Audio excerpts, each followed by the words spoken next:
We're on a podcast. It's called Snooze. Two Girls Who Scare Easily. Okay. Yeah. Yeah. I'm Andy. Who am I? And you're Katie. Okay, and I'm Yeah. Katie. And this is the last episode of our season. Okay. We have no effects. I know. Hang on. It's gonna take a minute, so edit this in.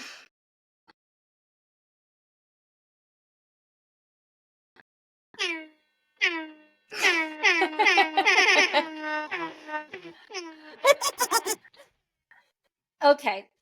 So that we can cinch that in. That was my celebration for us being on our last episode of season 4. Beautiful.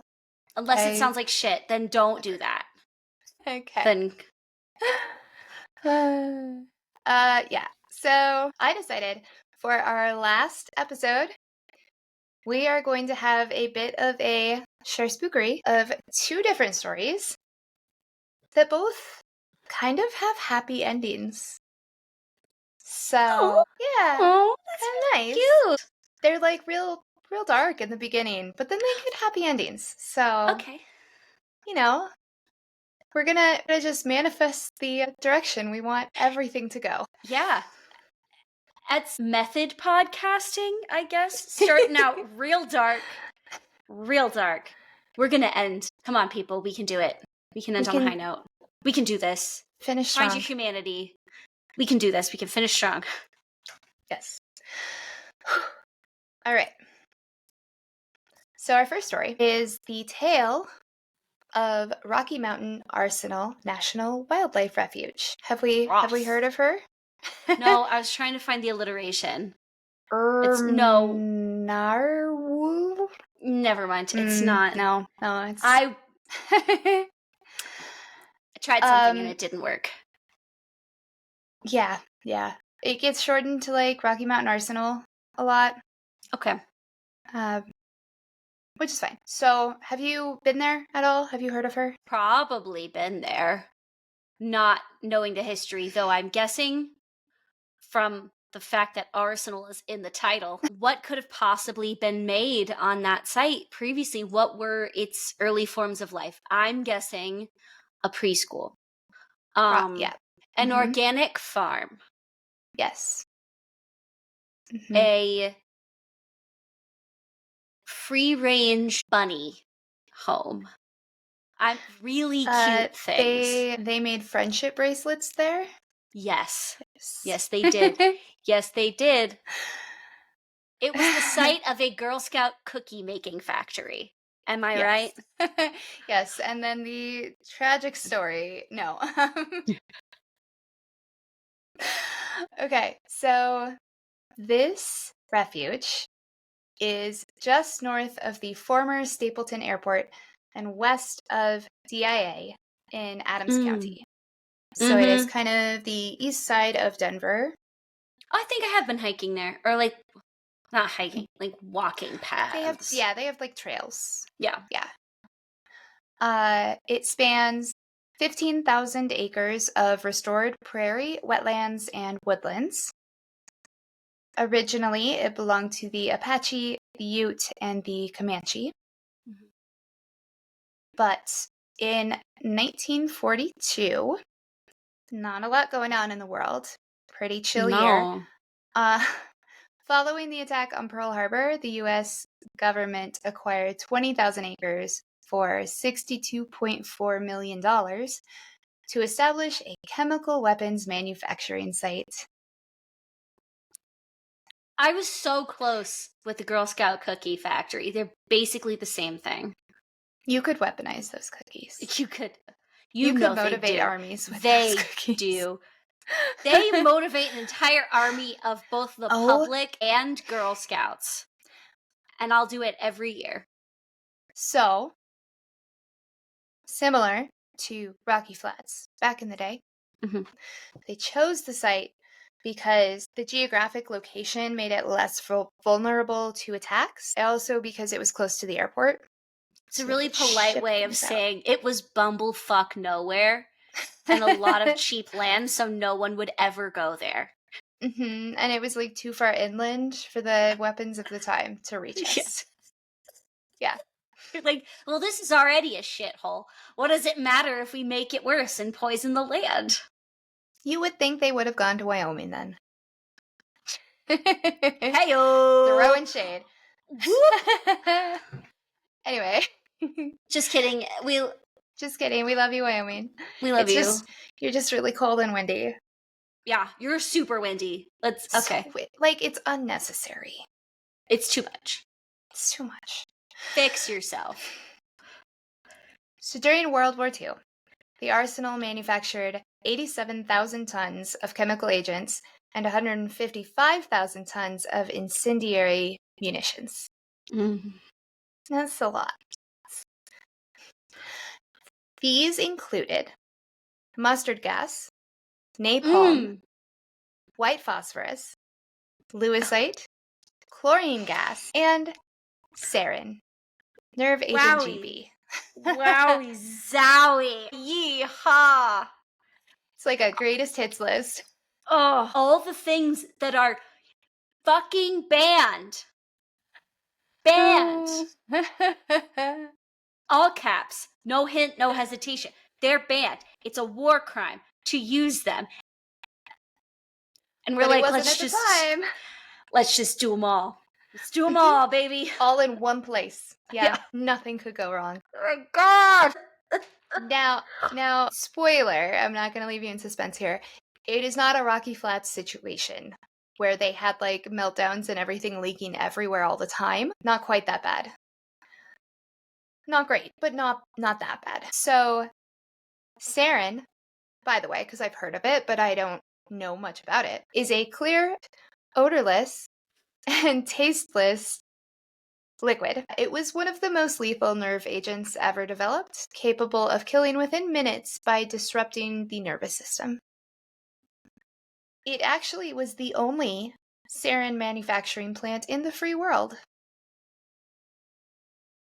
So, woo! We're number one.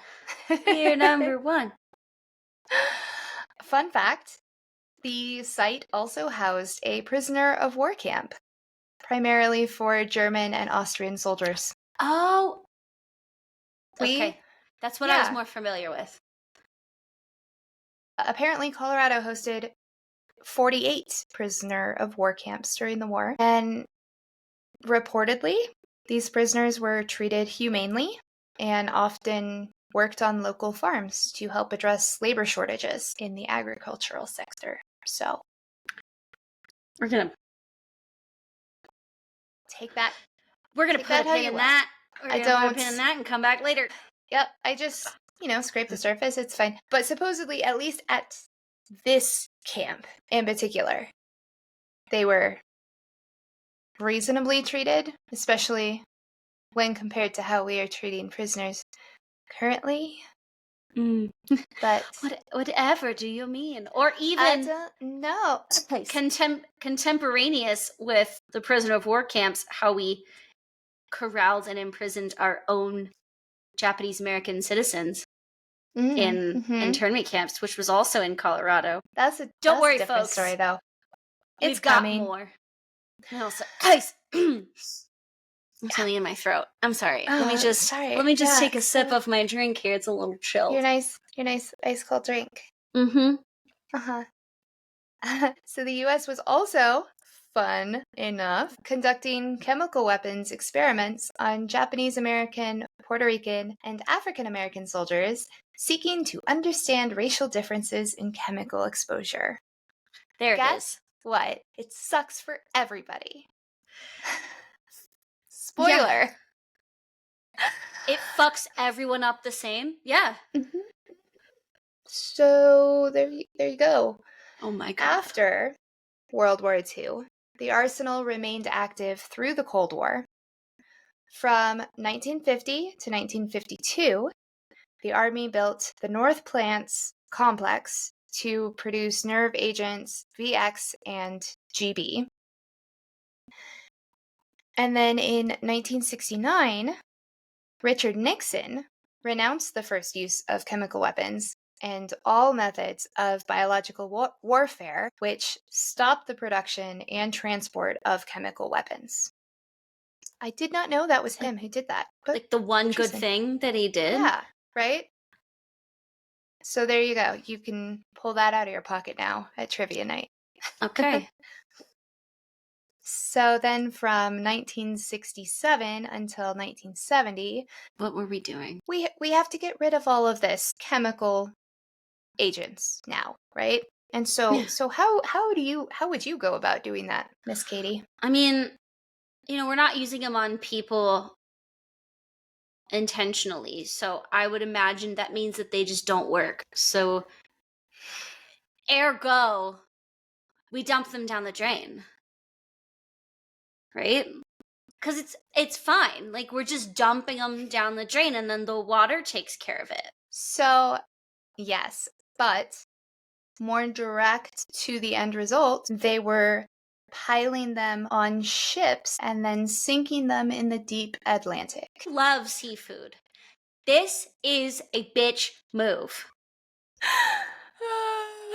Yeah. So by the 1970s, they were like, hey, this might not actually be the brilliant plan we thought it was. So they started researching safer disposal methods, and they destroyed several thousand tons of mustard gas by incineration at Rocky Mountain Arsenal, and nearly 4,200 tons of nerve agent by chemical neutralization at Tool Army Depot in Utah and at Rocky Mountain Arsenal. Why didn't they research the safest means of disposal before they started putting it on ships and just sinking them in the ocean?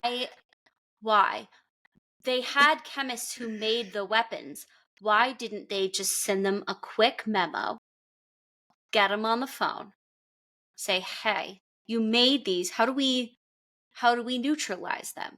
In chemistry, most of the time, where there's a will, there's a way. Unless you're dealing with nuclear weapons. I know you're not going to give me a satisfying answer, but I have to know. Why? So, Katie, I realize you may not have that much experience with the United States government and the industrial military complex. But that's not how we do things here. We make rash decisions and then work out the details later.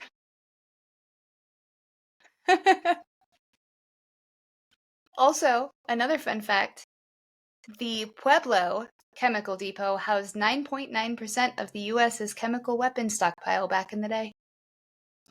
Good for them. Yeah, so go Pueblo. The final chemical weapon in the U.S. was destroyed July 7th, 2023. We made it. Eventually. Are we sure? No, absolutely not. Do we believe them? Probably not. Probably not. But that is the official messaging, and you know what? Okay. I'm going to take the win. I'm going to take the W. I'm going to take the win. Yay! Yay!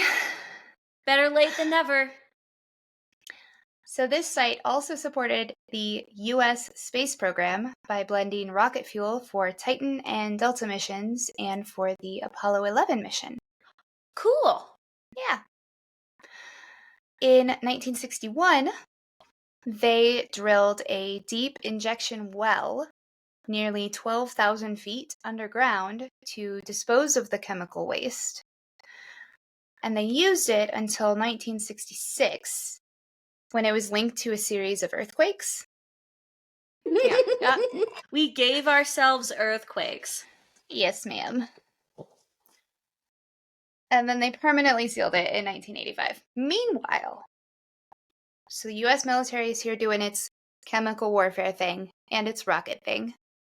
Shell Oil leased part of the site from 1952 to 1982 to manufacture agricultural pesticides. So that further contaminated things. Now we've got, just good all over the place. Between Shell and the military, they were dumping hazardous waste into unlined basins trenches, and burn pits. And then chemical spills obviously occurred during processing and in storage areas. So by the mid 1950s, farmers north of the arsenal began reporting crop damage and livestock illness. Because, man, see, this is why we need the EPA. Thank you. This is a perfect example. Everyone's like, well, why was it only happening in the 50s and 60s, and why'd they stop in the 70s? Because we passed environmental protections federally that forced people to figure out a means of disposal that isn't, let's just drill a giant fucking hole or dump them in the ocean.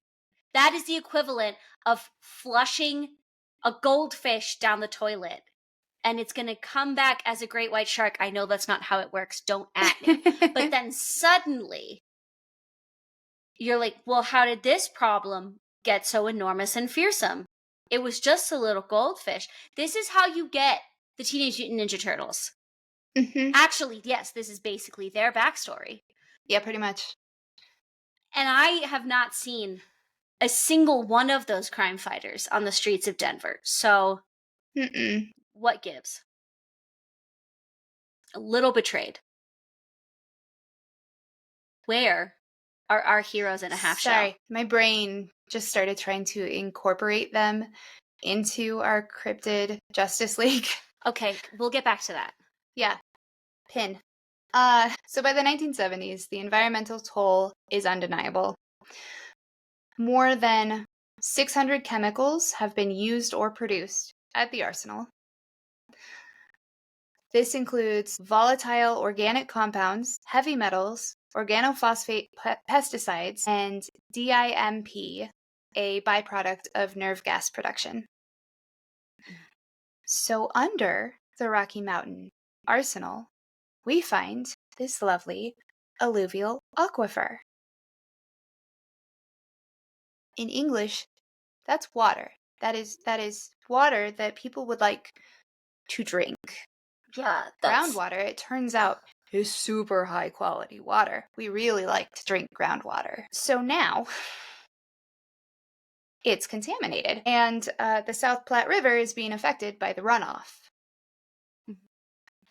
Yeah. And fun additional fact: a lot of the Denver area, a lot of Colorado gets drinking water from the South Platte River. So it's cool.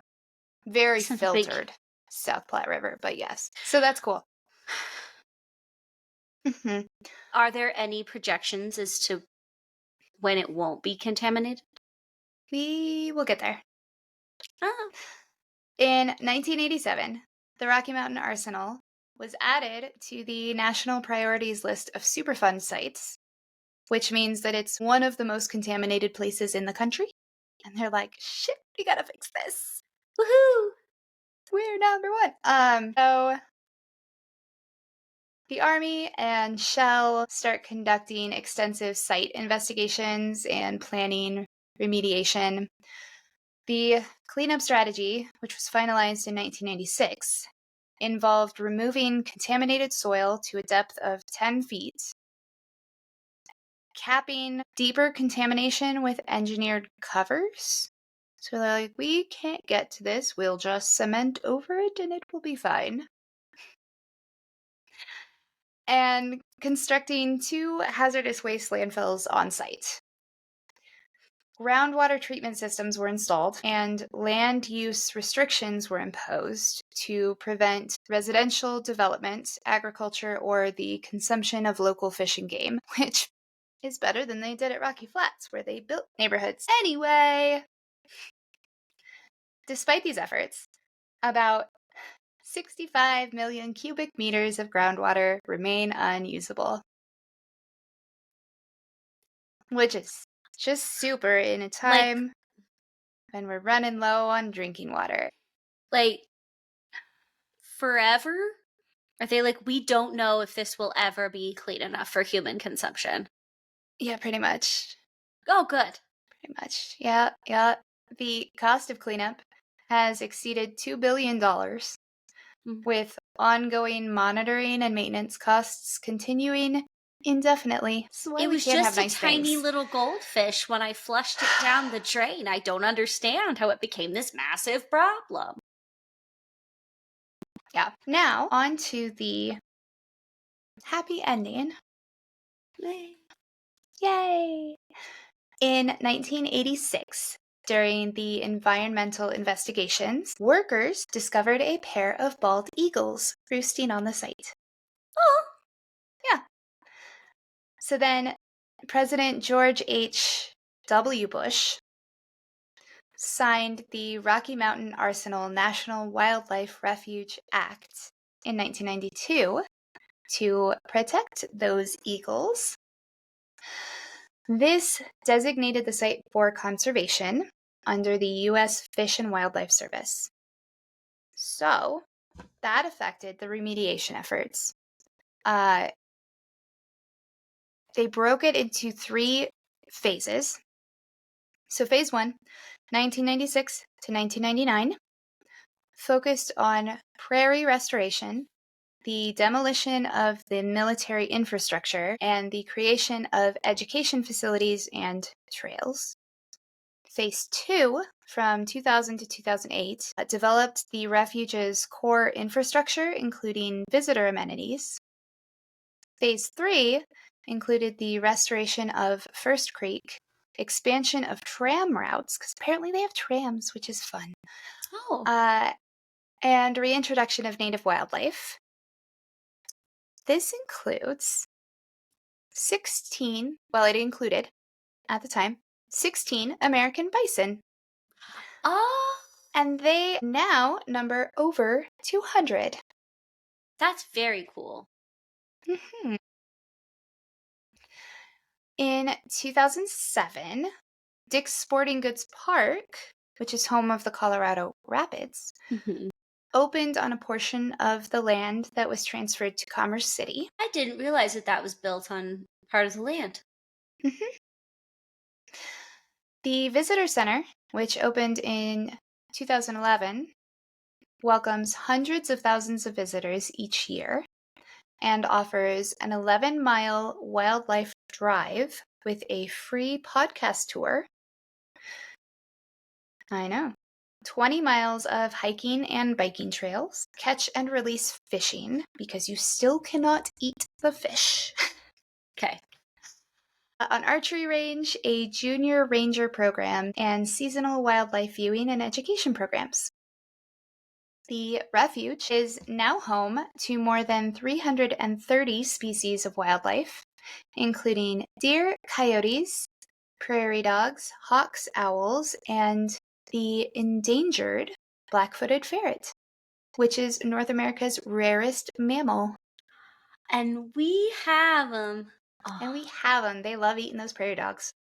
I mean, I think they're both really cute, and so I would actually cry at the sight of a prairie dog being eaten, but I also know that nature. Yeah. You know, she got to do what she got to do. And ferrets. Oh, her little war dance. Oh my god. Yeah, so despite the transformation, challenges remain. Groundwater and soil monitoring continues every 5 years. Restrictions on land use and water consumption remain in place indefinitely because, like we said, they aren't sure it will ever be safe to consume. In 2017, the state of Colorado sued the federal government for greater control over the contaminated areas.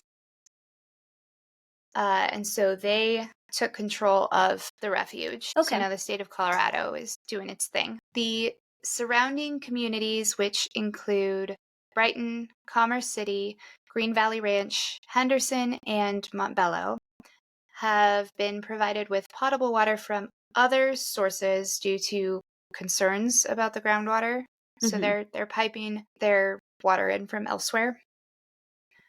Trace amounts of 1,4-dioxane, a chemical stabilizer, have been detected in some samples, but the good news is that there have not been, they haven't found any evidence of air contamination, birth defects, or cancer increases in those areas. That's huge.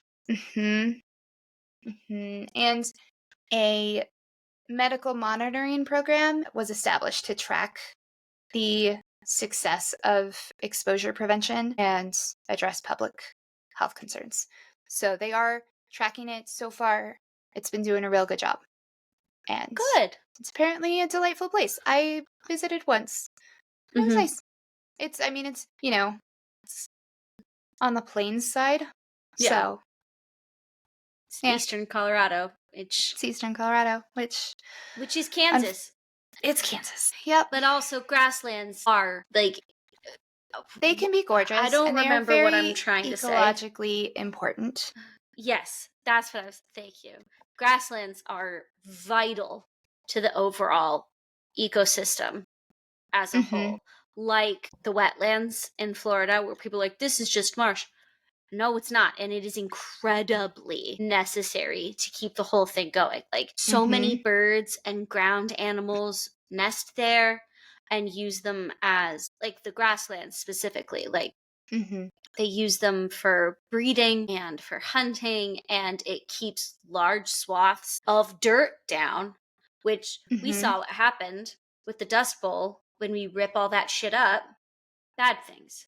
Dead things, Mikey. Dead things. Bad plan. Bad plan. Well, that did end on a high note, so... All right, bring it on. What's the next one? All right. Story number 2.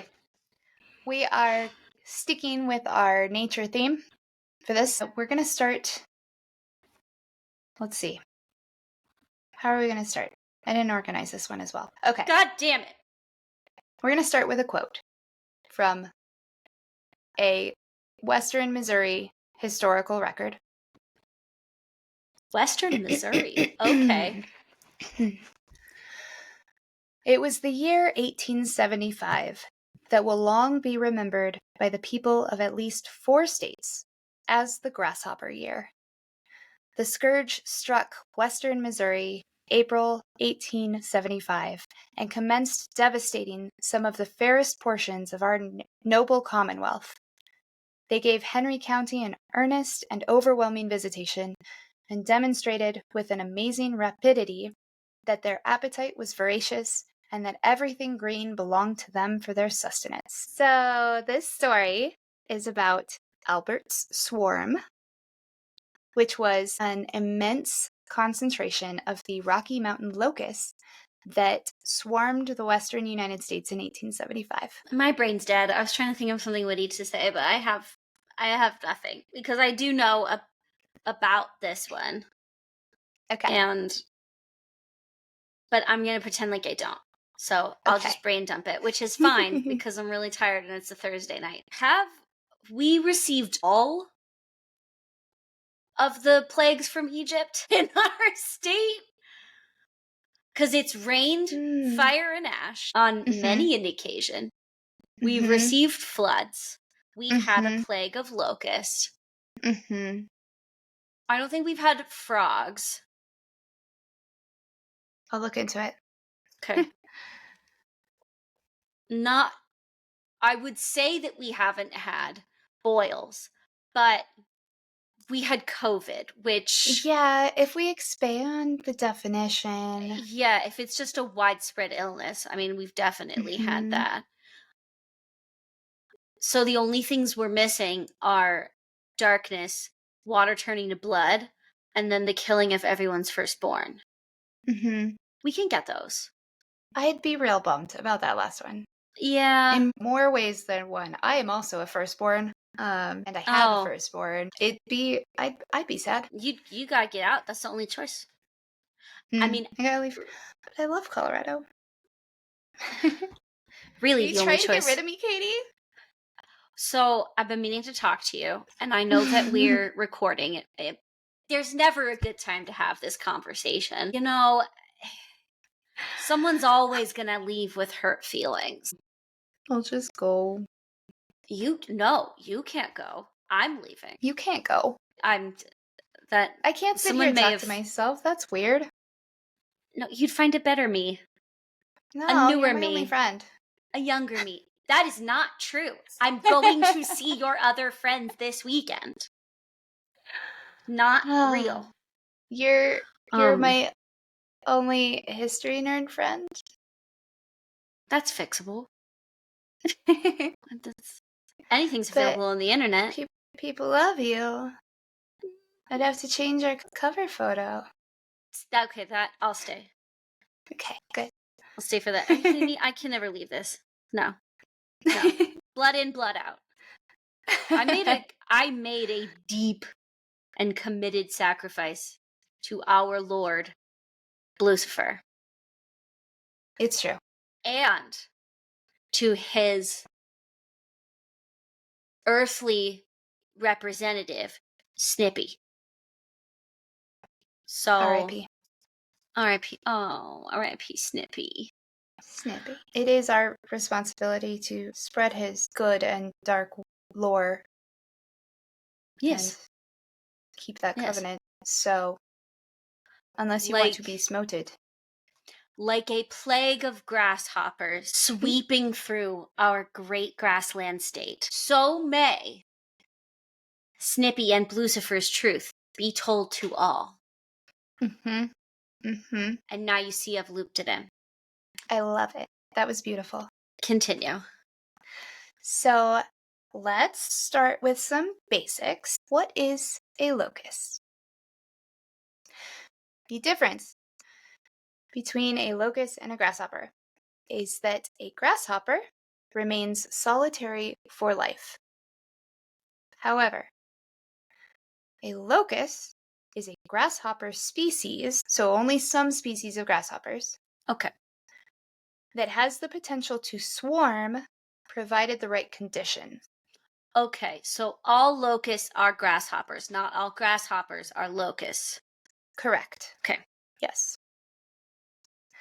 They can be set off by sudden rainfall or drought, and they start to congregate a little bit.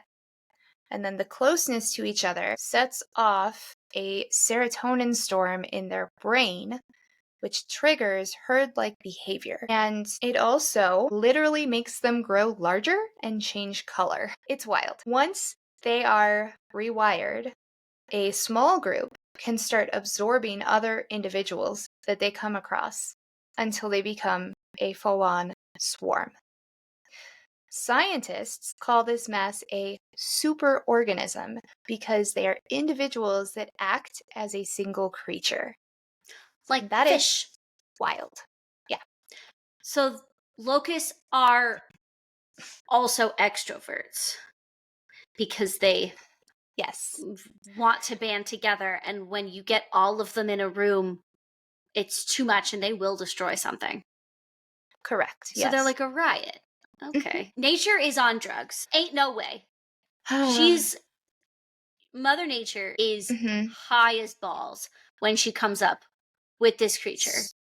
So it's like if you put a bunch of white women in a bar together, you start feeding them alcohol, suddenly their tolerance goes up, they get louder, they say woo more than they have in their entire life outside of that situation, and they're gonna destroy shit.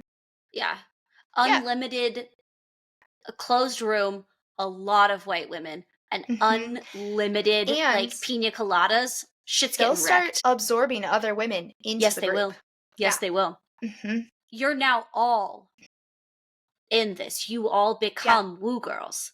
Exactly. Locusts are woo girls. Okay.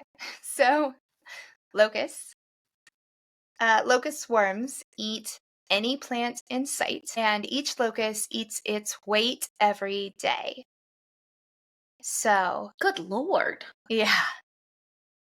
Fun fact, locusts birth more locusts, not grasshoppers.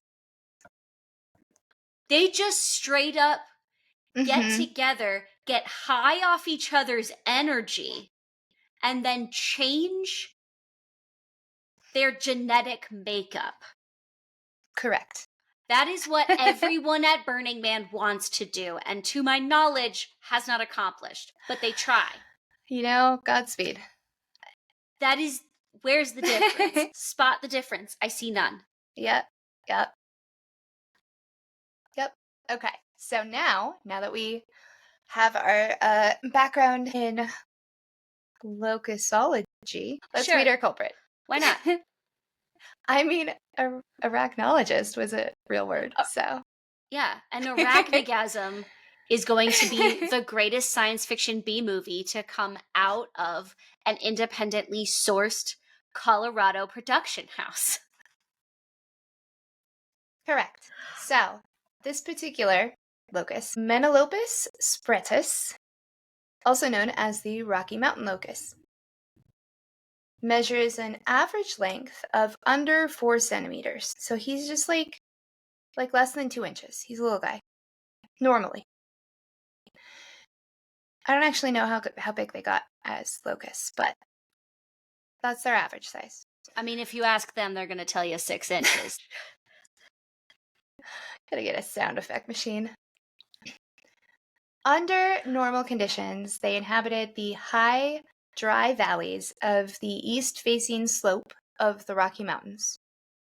So that's our side of the mountains, but like up where it's dry. They are generally a brownish yellow to gray with contrasting black markings on the head and lateral lobes of the thorax. Okay. That's fair. So, the hind tibia was blue or dark red. okay. Other monikers included hateful migratory locust and hateful grasshopper. Hateful? Hateful. Hateful? People. Spretus, spratus is Latin for despised. It's literally in their Latin name. Well, I mean, they're not pollinators. They don't like help with seed production by eating fruit, and then their excrement still contains the seed. They just destroy. But golly, I know. right in the name. Mm-hmm. Okay. So, setting the stage. The winters of 1873 and 1874 were very hard and caused drought. 1873 was also an El Nino year, which made it worse. Okay. Additionally, we were overhunting the buffalo, which caused a rise in vegetation. So, the swarm. The swarm began August 1875 in Colorado, and it moved east through Nebraska, Iowa, Missouri, and Minnesota at a speed of about 15 miles per hour. Jesus. Yeah, it's about the speed of that kid on the electric scooter. It was named after Albert Child, who was a physician interested in meteorology, and he calculated the size of the swarm to 198,000 square miles. It was 110 miles wide, 1,800 miles long, and up to a mile high. Just to say that one more time. 198,000 square miles of locusts. That's a lot of bugs. It's so many bugs. That's a lot of bugs. Estimates number the locusts in the swarm between 3.5 trillion and 12.5 trillion, which is, in fact, the greatest concentration of animals ever speculatively guessed according to the Guinness World Records, equal to 27.5 million tons of biomass. It made it into the Guinness World Book of Records. Yes. How did it make it in? Was it like some horrific carnival sideshow where, like, guess how many gumballs are in this jar and you can win it? Guess how many locusts are in this swarm? I guess. I guess, like, even on the low end, they're like, yeah, that's still the most. That is, I do believe, respectably, a metric fuck ton. of bugs. Mm-hmm. I Mm-hmm. think it's the technical measurement. Side note, do you know how the Guinness Book of World Records started? I used to, but I brain dumped it. So let's no. Guinness Beer Company. Because in bars, people would be like, "What do you think the highest stack of nickels in the world was?" And so Guinness put together a book of They it. put together like a bar trivia book, like a bathroom reader. Mm-hmm. Nice. Anyway, yeah. So for some more perspective, 1,000,000 seconds is about 12 days. 1,000,000,000 seconds ago, 1,000,000,000 seconds ago, was around 1992. Okay. 1,000,000,000,000 seconds ago was about 29,000 BC. And we have 3.5 trillion to 12.5 trillion locusts. I know, my brain can't handle it. This equaled the combined area of Connecticut, Delaware, Maine, Maryland, Massachusetts, New Hampshire, New Jersey, New York, Pennsylvania, Rhode Island, and Vermont. So, like, the entire eastern seaboard there. Like, the northeast. Just all of it was locusts. Okay. And it's just barreling towards you, which at that point, you just get out of its way. Yeah, you try. If you want to run 3 states over. I mean, at this point, it's 1875, so they don't have cars. So they're outpacing you. Yeah. In a horse-drawn wagon. So lock yourself in your house, cover the cracks. Hope. And so this cost somewhere in the ballpark of $2 million in damages, which is more than $400 million in today money. Did I say 200 million or 2? I don't remember. Either way. Farmers tried everything from poison to dynamite to flamethrowers. They also tried throwing blankets over their crops, but the locusts just ate through the blankets, and whole-ass apple trees were chewed to stumps. Oh my god. They ate root vegetables out of the ground, along with fence posts, saddles, the wool off of the sheep, and the clothes off of people. Those poor sheep. Can you imagine how confused they were? Well, in my head, it's a cartoon. It's just a cartoon sheep that gets like swarmed with locusts, so you can't see it anymore, and then they leave and it's just bald. That's like that's like the Rube Goldberg machines that they made in Wallace and Gromit. Because I'm picturing Shaun of the Sheep. Mm-hmm. And therefore, that is, in that universe, how they shear the sheep, is they just move through a conveyor belt, and then there's the locust room, and then that's where you hear them go, and then they come out, and they're clean shaven, and then the locusts also knit the sweater, because in this universe, they're very cute, and they do no damage. I prefer that version. Yep. Yes. I'm on board. Yes. Let's pitch and it. I know that's not real, but we'll pitch it. We'll pitch it. We'll see what happens. Shaun of the Sheep 2, the shearing. Never mind. Okay. Never mind. So, trains had to stop because the crushed bodies of locusts made the rails too slippery to continue traveling. One farmer described it like a great white flood, like a snowstorm, blocking out the sun like vapor. The sound of them eating and flying rose to a scream, apparently. It was so loud. Yeah. Mm-hmm. And I don't like the sound of anything eating. Ugh. Well, I'm just picturing, like, think of cicadas. And, like, in my head, it sounds like cicada screaming with, like, that tornado level of unsettling destruction because they're eating everything. Mm-hmm.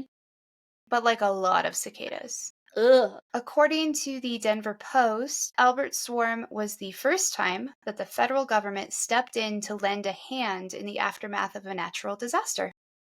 The Army provided food to the affected communities because they had none left. Fun fact, it was also witnessed by Laura Ingalls Wilder. That's where, okay. Did she write about it in one of the books? I think so, yeah. That must have been my first exposure because I read all of the Laura Ingalls Wilder books. Nice. And Little House on the Prairie. I'm trying to think which one it would have been. Probably Little House on the Prairie or Little Town on the Prairie, depending on when she moved, Yeah. which that I cannot remember. But now I must think it look was it part up. of the Little House on the Prairie. I can't promise that though. So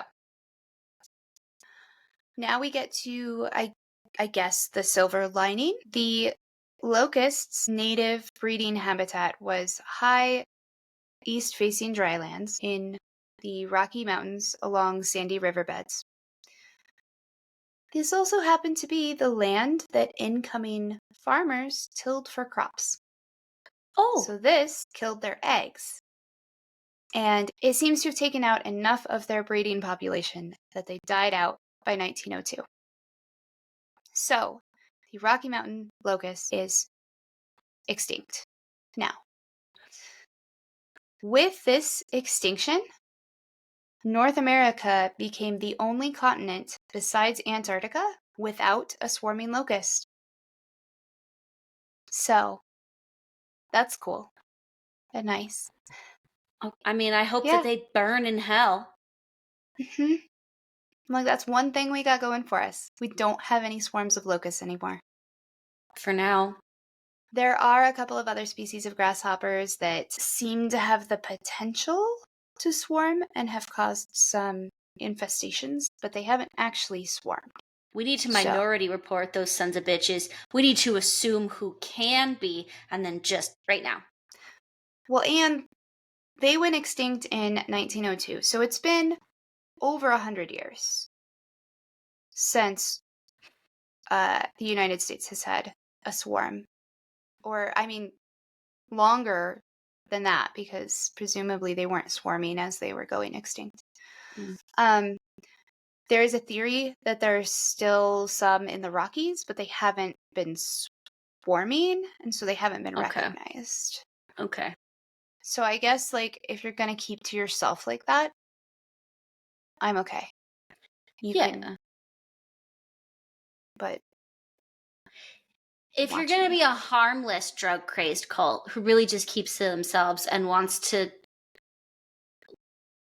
live and let vibe, then go ahead, and that's okay. But if you want recruiting other woo girls, we're going to have a problem. Then we're going to have look, if this turns into 28 years later, 28 swarms later. Okay. TM. That's in the Arachnogasm universe. Yes, that is part of the Arachnogasaverse.